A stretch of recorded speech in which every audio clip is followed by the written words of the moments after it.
Hey guys, and welcome to The Broken Sword, your YouTube home for the Lord of the Rings and all things Tolkien. In today's video, we're attempting to give you a quick answer to understanding Sauron in under 10 minutes. Let's get into it. Build me an army worthy of Mordor.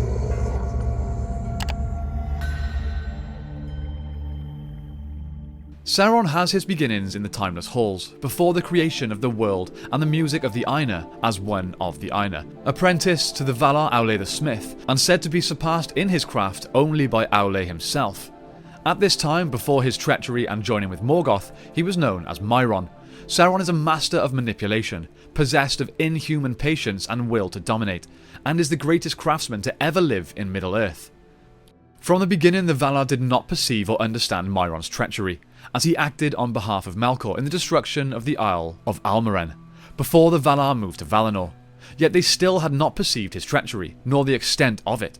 After the downfall of Melkor in the War of Wrath, he appeared to repent, but never appeared before Eonwë himself, and instead of facing judgment from Manwë, he disappeared, only to gather his strength for the next 500 years.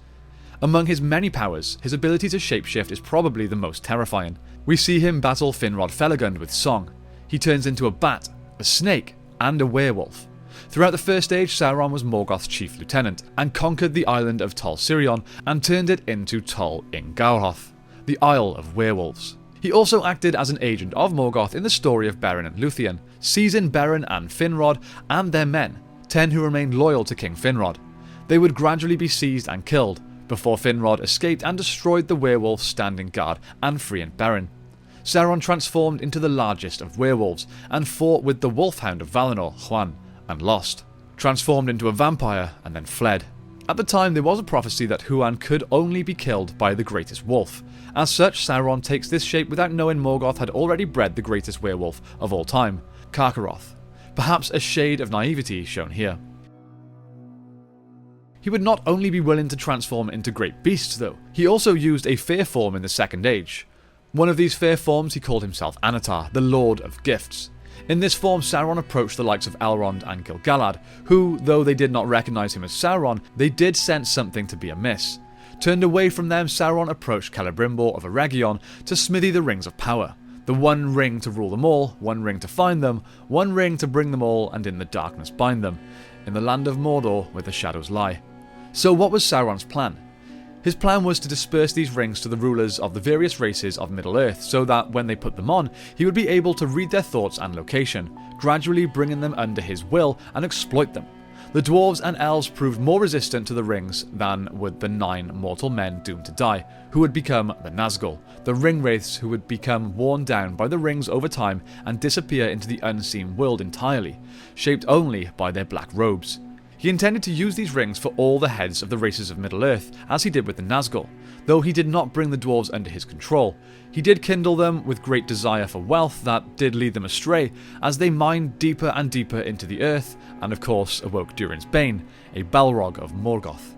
So inadvertently his plans would come to fruition in ways he may not have predicted, but it still would turn out to be to his advantage. In the year 1000 of the Second Age, Sauron established himself in Mordor and began the centuries-long construction of the Black Tower, Barad-dûr. This incredible feat of construction took 600 years to finish. At the same time, he began to corrupt and sway men and orcs over to his side, drawing massive amounts of power to him. This led to Sauron's declaration of war on the elves, which saw him conquer most of Middle-earth, except the land of Lindon. Círdan the Shipwright called on Númenor for aid as they responded with the largest host ever assembled. In the battles to unfold, Sauron would be driven all the way back and barely escape with his life. This would not be his only defeat by these men though. In 3262 of the Second Age, Ar-Pharazôn and his army marched to Mordor unopposed, bringing Sauron back to Númenor as a prisoner.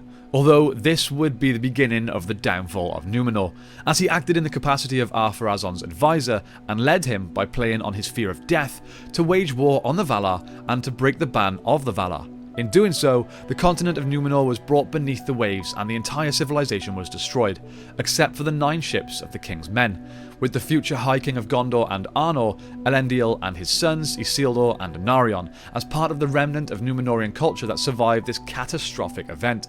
Sauron himself did not survive in physical form, but he lived nonetheless and returned to Mordor to begin regaining his strength once more. The next big war with Sauron's involvement would be the War of the Last Alliance, where the combined strength of Gil-galad and Elendil took him down. In the process, Gil-galad was burnt to death by touching Sauron, and Elendil would fall too. Sauron lost his much-used ability to take on other forms, fear forms, from this defeat, and Isildur took the One Ring from his finger as a gift. So in return for his father's life, Isildur claimed the ring as his own. We all know how that turned out. It betrayed Isildur to his death. By the time of The Hobbit, Sauron had overtaken Dol Guldur within Greenwood the Great, turning it into Mirkwood, and was acting in the guise of the Necromancer. The White Council convened under the reluctant leadership of Saruman at this time to drive him out of Dol Guldur. At the same time, Sauron would begin to make his last comeback as the shadow that fell on the lands of Middle-earth. We learn a little of the Ring's journey here with Smeagol and Deagol and then Bilbo, which Gandalf explains due to Sauron being its creator, the Ring would corrupt and torment its claimed owner. As Gandalf said, Gollum hated and loved the Ring, as he loved and hated himself. This preview of the life of Smeagol and Gollum is told to Frodo before they ever set off on their journey. It's told to Frodo as a cautionary tale, so he will know what abilities the Ring embodies, and what he is up against as the Ring Bearer. This says much about how Sauron put some of himself into the Ring, and the kind of skill that went into crafting with its power still strong all this time later. Throughout the War of the Ring, we see the thralls of Sauron pursue Frodo and the Fellowship to recover the Ring so Sauron could once again cover the world in darkness. This speaks to Sauron's goals. Ultimately, he wishes to see things ordered in a very specific way. Morgoth could be said to be chaotic in his actions, wishing only to undermine and mock the works of the Valar, whereas Sauron wishes to order and control the world in a way he thinks is right and proper. This goes back to his role as a Mire of the Smith Aule. Thematically, the power corrupts would be a bit on the nose, though it is there in the text. It is never that simple in Tolkien's work. There is no clean victory against the forces of evil, as Frodo is never able to return to the home he once knew, as the Shire is destroyed in the Scouring of the Shire. Morgoth's attempt to mould and reshape creation was in his nature, as in Sauron's attempt at tyrannical control and slavish order that would see him the Lord of all things, and all that is good and great in the world beneath his black boots. But despite all that, at the end of the day, neither could ultimately come out on top. So there we have it, a brief introduction to Sauron and his most memorable actions over the ages of Middle-earth, his origins and his end. Sauron was a character who often underestimated others, from believing he was the greatest werewolf, to being certain that Aragorn would take up the ring and use it against him. He struggled to believe he could not predict how others would think. He was even so arrogant as to not guard entry into Mount Doom, the one place where the ring might be destroyed, since it was nowhere in his thinking that someone might reject such power and not use it if they had the chance. He may have been the most powerful of the Maiar, but this only made him overly arrogant and blinded. Although he considered himself the greatest, at the end of it all, he still could not come out on top. With that though, now is time for the question of the day, which is, who do you think was the greater Dark Lord? Who would you go, Team Morgoth or Team Sauron? Let me know your thoughts in the comments down below. A shout out now of course to our patrons. You guys are supporting our short film project, The Guard. We are making good progress and we cannot thank all of you enough.